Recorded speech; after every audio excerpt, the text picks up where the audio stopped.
You have probably been told for years to cut back on salt. The message arrives in short, confident sentences. Lower your sodium, watch your blood pressure, protect your heart. And for a lot of people, that advice makes sense. Excess sodium can raise blood pressure in sensitive individuals, and high blood pressure is a real risk factor for cardiovascular disease. Nobody serious about health is arguing against that. But almost no one explained what salt actually does inside your body before telling you to reduce it. And when you lower a substance that is involved in the electrical activity of your nerves, your muscles, and your heart, your body does not quietly accept the change. It responds.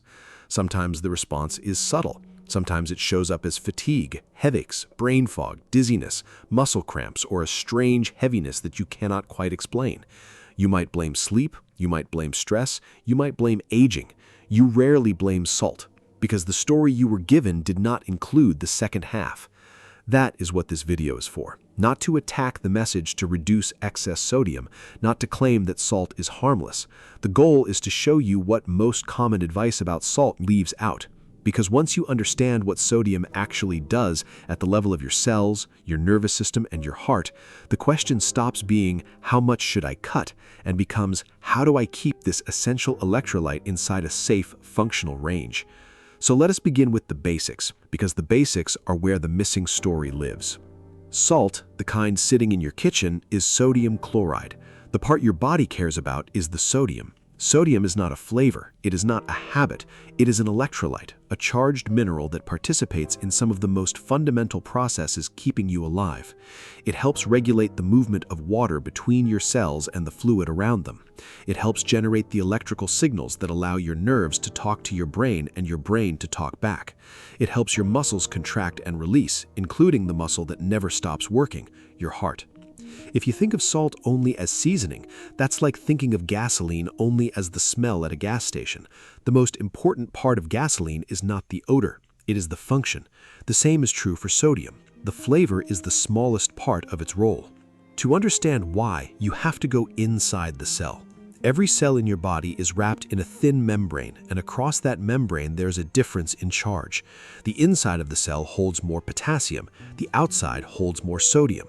That imbalance is not an accident. It is maintained by a structure called the sodium-potassium pump, a microscopic protein engine that pushes sodium out and pulls potassium in, using energy to do it and running continuously for every second of your life. This single process is responsible for a large share of the energy your body burns at rest, which should already tell you how important it is. Here is the analogy that makes it click. Each of your cells works like a tiny battery. Sodium, sitting mostly outside, and potassium, sitting mostly inside, are the two poles of that battery. The sodium-potassium pump is the charger, constantly restoring the difference in charge so the battery stays ready. When a nerve needs to fire or a muscle needs to contract, the cell briefly opens its gates and lets sodium rush in. That sudden movement of charge is the signal. It is electricity. It is the same kind of electricity that powers a phone, just happening inside wet tissue at a microscopic scale. Once you see that, the next idea follows naturally. If sodium is part of the body's electrical system, then changing the level of sodium in your blood changes the conditions under which those signals fire. Not because sodium alone does everything, but because it sets the stage on which nerve and muscle cells perform.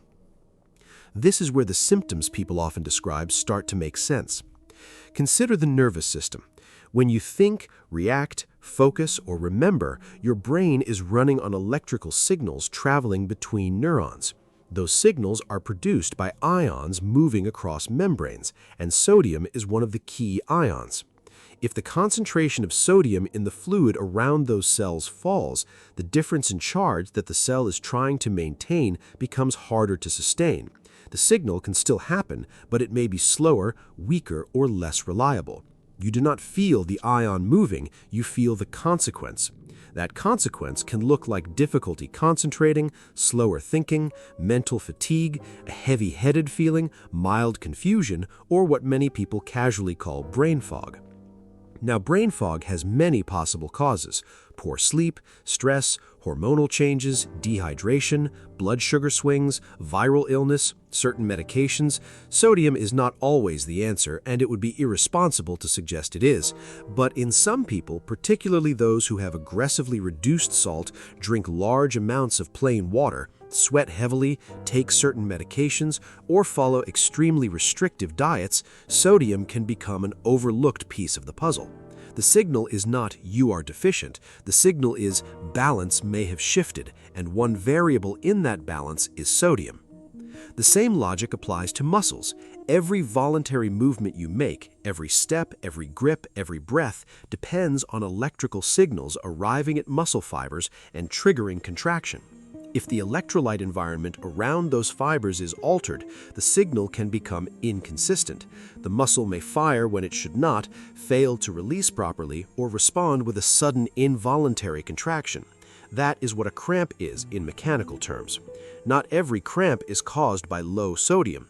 Magnesium, potassium, hydration, circulation, fatigue, and many other factors all play a role. But no muscle contraction happens without electrolytes in the right relationship. Sodium is one of those electrolytes, and when it drops too low, the muscle's electrical environment changes.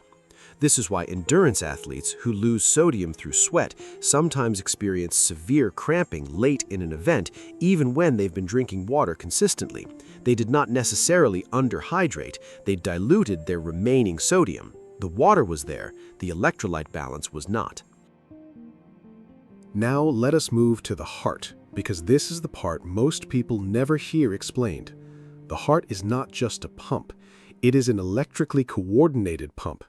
Each beat begins with a small electrical impulse generated by specialized cells, and that impulse travels through the cardiac tissue in a precise wave, telling each chamber when to contract and when to relax. Sodium is part of the electrochemical environment that allows this wave to travel. The body regulates this environment with extraordinary precision, and at normal sodium levels, the system works beautifully. When sodium falls too low, however, especially in clinical situations where the change is rapid or severe, the electrical environment of the heart can be affected. This is not a common outcome of modest salt reduction in healthy people. It is a well-documented medical concern in cases of significant hyponatremia, which is the medical term for low blood sodium. The point is not to scare you. The point is to show you that the heart depends on the same electrolyte balance the rest of the body depends on, and that sodium is part of that balance for a reason. So, how does sodium get too low in the first place? The usual answer is not the one people expect. It is rarely about eating no salt at all. It is about combinations. Consider a person who decides to eat healthier. They cut out processed food, which is a wise step because processed food is the main source of hidden sodium in most modern diets. They stop adding salt to meals. They begin drinking more water, sometimes 2 or 3 liters a day, because they read that hydration is important. They also begin exercising more, sweating more, and losing sodium through their skin. They feel they are doing everything right. And yet, a few weeks in, they feel more tired. They get headaches. They notice their heart beating a little harder when they stand. They experience dizziness in the shower. They have cramps at night. None of those symptoms are diagnostic on their own. Each of them has many possible explanations. But the pattern is not random. They reduced sodium, increased water, and increased sweat losses all at once. In some bodies, in some contexts, that combination can lower the concentration of sodium in the blood. The fluid volume is fine. The electrolyte concentration has been diluted. This is also why certain medications matter. Diuretics, often prescribed for blood pressure, increase the loss of sodium and water through urine. Some antidepressants and pain medications can also affect sodium balance. People taking these medications need to follow their prescriber's guidance carefully because their sodium regulation may not behave like the average person's. The body, of course, is not passive in all this. It defends sodium. It uses the kidneys to filter blood and decide how much sodium to keep and how much to excrete. It uses hormones, including a system called the renin-angiotensin-aldosterone system, which sounds intimidating, but is essentially the body's sodium savings circuit. When sodium levels drop or when blood pressure falls, this system tells the kidneys to reabsorb more sodium and conserve water. When sodium is high, the system relaxes and the kidneys release more. You can think of it this way. Your body treats sodium like a critical variable it cannot afford to ignore.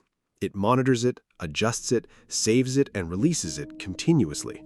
That alone tells you something important. The goal of the body is not zero salt. The goal is staying inside a functional range. If the body's systems are designed to defend a level of sodium, that level is not optional. It is part of the operating conditions of human physiology. Now, let us be honest about the other side. Excess sodium is still a real concern, and pretending otherwise would be misleading. For people with high blood pressure, for people with kidney disease, for people with heart failure, and for people who are salt sensitive, excess sodium can increase fluid retention, raise blood pressure, and add strain to the cardiovascular system. The standard advice to reduce processed food and excess added salt exists for a reason. It has saved lives. The mistake is not the existence of that advice. The mistake is turning reduction into blind obsession. The mistake is treating salt as a moral substance, as if every grain is a small act of self-harm, rather than as a physiological input that exists on a spectrum. So what does balance actually look like? It looks like asking a different question. Not, is salt good or bad? But what is the right balance for my body, my blood pressure, my medical history, my diet, my activity level, my hydration, my medications, and my lab results? For someone eating a diet rich in ultra-processed food, reducing sodium is usually a meaningful improvement. For someone who already eats mostly whole foods, cooks at home, avoids processed meals, sweats regularly through exercise or work, drinks large amounts of plain water, and takes medications that affect fluid balance, the conversation may need to be more nuanced. They may not need more salt. They may need a medical evaluation of their electrolyte status, including sodium, potassium, and magnesium. They may need guidance on whether their water intake is matched to their electrolyte intake. They may need to understand that healthy is not the same as more of the same change. So the practical steps then are not dramatic, they are attentive. Notice recurring symptoms: fatigue, headache, dizziness on standing, muscle cramps, brain fog, unusual weakness, unusual malaise. These symptoms can mean many things, and a doctor should evaluate them. But if you also recently changed your diet, increased water intake, started a new medication, or began an intense exercise routine, share that context. The full picture matters.